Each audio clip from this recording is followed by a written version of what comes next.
Guy Ritchie, I think, brought immeasurable qualities to this film. I mean, everything from its sense of humor to its style to its pace to its tone.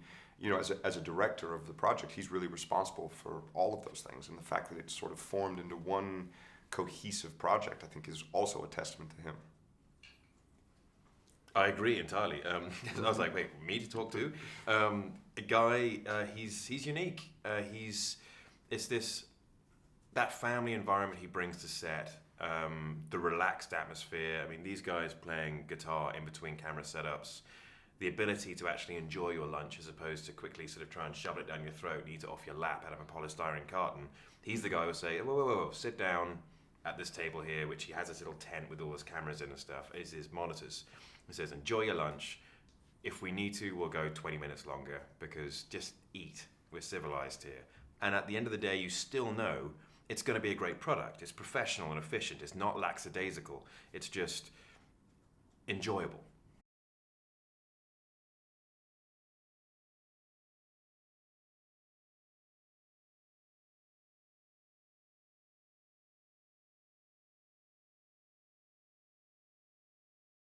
I would describe Ilya as a sort of Stick up his ass. yeah.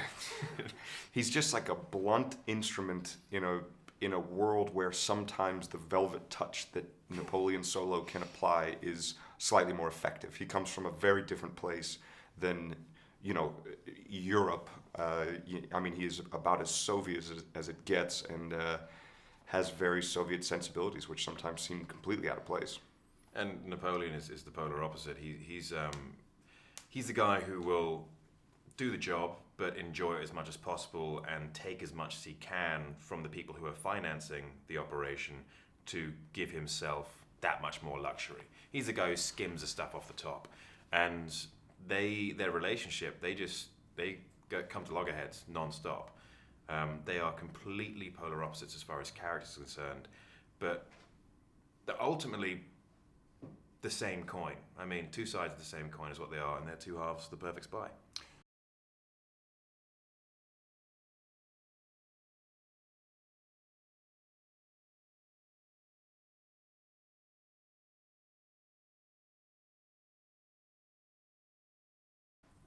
Do we? I don't think so. No. What were you? I think you were just Hammer or Army. Yeah, yeah. Guy called me MOS. Yeah, MOS, that was it. Yeah. Man of Steel. In stereo. Yeah.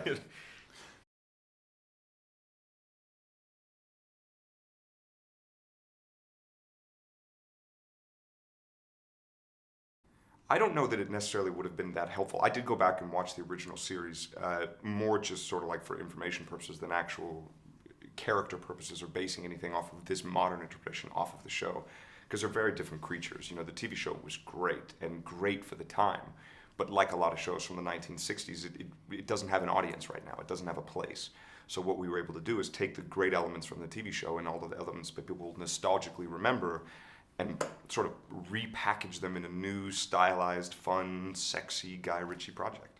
I did not know. I just wanted to start with a clean slate and a clean canvas, and I just felt that's the best way for me to operate.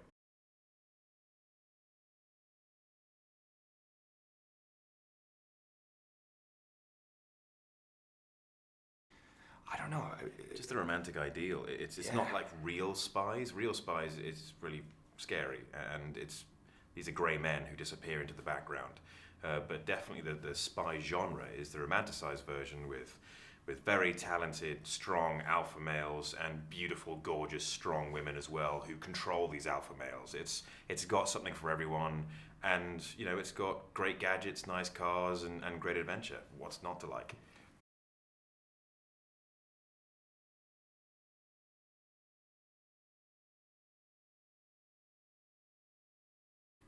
I don't know about being in spy movies, but maybe being the romanticized spy. Yeah. I mean, who didn't run around And then, like you always said, doing and then that the kind next of day thing, and you dream that you're an astronaut, and then the next Yeah. day you're a cowboy, and then it's all.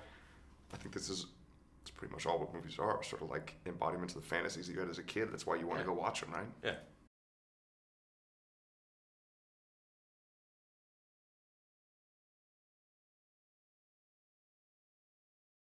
Not really. No. Yes, he was a Russian spy. Yeah, yeah. No, I didn't necessarily draw like from his accent or anything like that, but I was around a lot of Russian people, you know, because he was Russian. So the accent didn't sound as foreign to me as maybe trying to do like a Norwegian accent or somewhere where I don't know a lot of people from Norway, you know. So it started more familiar for me, which was helpful.